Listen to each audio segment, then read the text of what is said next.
ಬೆಂಗಳೂರಿನಲ್ಲಿ ಬಿಡದಿ ಟೌನ್ಶಿಪ್ ವಿಚಾರದಲ್ಲಿ ಪ್ರತಿಭಟನೆ ನಡೀತಾ ಇರಬೇಕಾದ್ರೆ ಮಾನ್ಯ ಮುಖ್ಯಮಂತ್ರಿಗಳಿಗೆ ಒಂದು ಆಗ್ರಹವನ್ನು ನಾನು ಮಾಡಿದ್ದೇನೆ. ಮಾನ್ಯ ಮುಖ್ಯಮಂತ್ರಿಗಳೇ,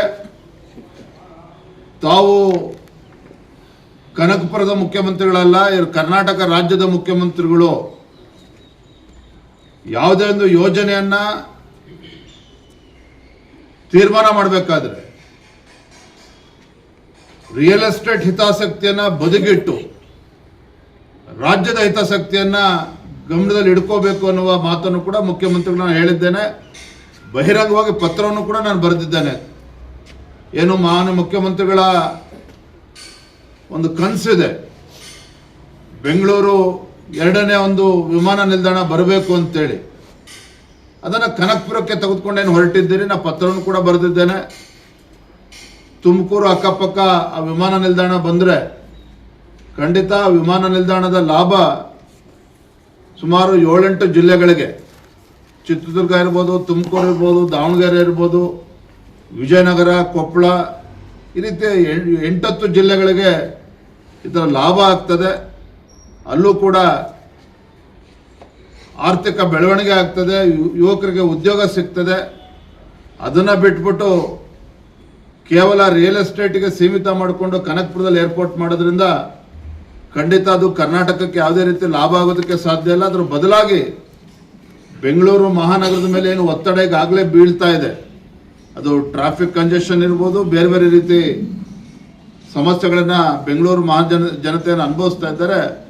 ಆ ಸಮಸ್ಯೆಗಳು ಇನ್ನೂ ಕೂಡ ಉಲ್ಬಣ ಆಗ್ತದೆ ವಿನಃ ಖಂಡಿತ ಅದರಿಂದ ಬೆಂಗಳೂರು ಮಹಾನಗರಕ್ಕಾಗಲಿ ಕರ್ನಾಟಕಕ್ಕಾಗಲಿ ಯಾವುದೇ ರೀತಿ ಲಾಭ ಆಗೋದಕ್ಕೆ ಸಾಧ್ಯ ಇಲ್ಲ. ಹಾಗಾಗಿ ಈ ನಿಟ್ಟಿನಲ್ಲಿ ಮಾನ್ಯ ಮುಖ್ಯಮಂತ್ರಿಗಳು ಇದ್ರ ಬಗ್ಗೆ ಸಮಗ್ರವಾಗಿ ಪರಿಶೀಲಿಸಿ ಉತ್ತರ ಕರ್ನಾಟಕ ಬೇರೆ ಬೇರೆ ಜಿಲ್ಲೆಗಳ ಪ್ರಮುಖರ ಜೊತೆನೂ ಕೂಡ ಚರ್ಚೆ ಮಾಡಿ, ಶಾಸಕರುಗಳ ಜೊತೆನೂ ಚರ್ಚೆ ಮಾಡಿ ಒಳ್ಳೆ ನಿರ್ಧಾರವನ್ನು ಘೋಷಣೆ ಮಾಡಬೇಕು ಅಂತೇಳಿ ತಮ್ಮ ಮುಖೇನ ನಾನು ಮತ್ತೊಮ್ಮೆ ವಿನಂತಿಯನ್ನು ಮಾಡ್ತಾ ಇದ್ದೇನೆ. ಈ ಗೃಹಲಕ್ಷ್ಮಿ ಗೃಹಜ್ಯೋತಿ ಬಹಳಷ್ಟು ಗೊಂದಲ ಆಗಿದೆ ಜನರಲ್ಲಿ. ಈಗ ಬಾಡಿಗೆದಾರರಿಗೆ ಗೃಹಜ್ಯೋತಿ ಇದಾಗಲ್ಲ, ಅಪ್ಲೈ ಆಗೋದಿಲ್ಲ ಅನ್ನೋದು ಒಂದು ಗೊಂದಲ ಇದೆ. ಗೊಂದಲ ಸೃಷ್ಟಿ ಮಾಡಿರ್ತಕ್ಕಂಥವ್ರು ರಾಜ್ಯ ಸರ್ಕಾರವೇ. ಯಾಕೆ ಅಂತ ಹೇಳಿದ್ರೆ, ಹೊಸದಾಗಿ ಅರ್ಜಿಯನ್ನು ಹಾಕಬೇಕು ಅಂತೇಳಿ ತೀರ್ಮಾನ ತೆಗೆದುಕೊಂಡ್ರು.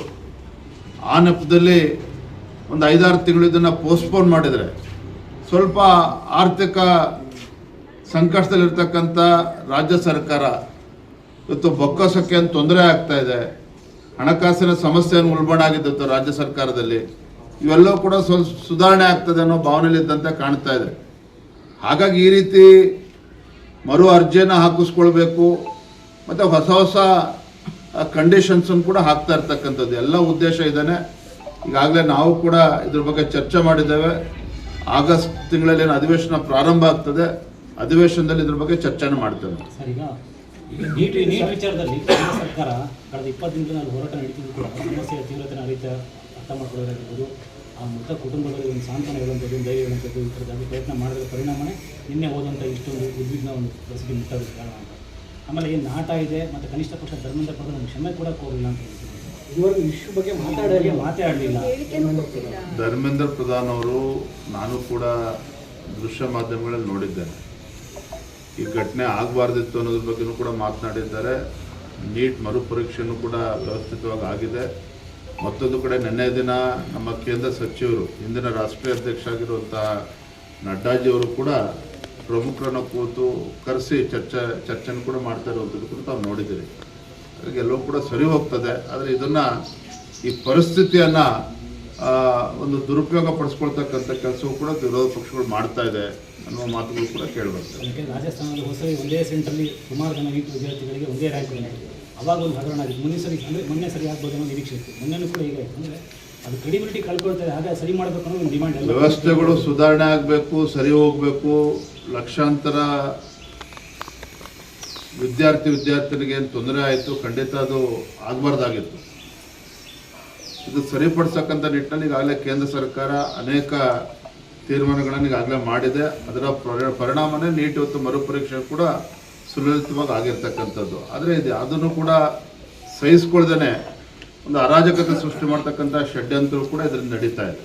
ಸರ್, ರಾಜ್ಯ ಸರ್ಕಾರ ನಿನ್ನೆ ಜನರ ಮನೆ ಬಾಗಿಲಿಗೆ ಜಾತಿ ಪ್ರಮಾಣ ಪತ್ತೆ ಮತ್ತು ವಾಸಸ್ಥಳ ದೃಢೀಕರಣ ಪತ್ರ ಪರ್ಮನೆಂಟ್ ಅಂದರೆ ಗೌರ್ಮೆಂಟೇ ಅವ್ರ ಮನೆ ಬಾಗಿಲಿಗೆ ಹೋಗಿ ಕೊಡೋದ್ರ ಬಗ್ಗೆ ಮಾತಾಡ್ತಾರೆ ಸರ್, ಬಿ ಕೆ ಹರಿಪ್ರಸಾದ್ ಅವರು BJP 2014 ಅಧಿಕಾರಕ್ಕೆ ಬಂದಮೇಲೆ 150ಕ್ಕೂ ಹೆಚ್ಚು ಬಾರಿ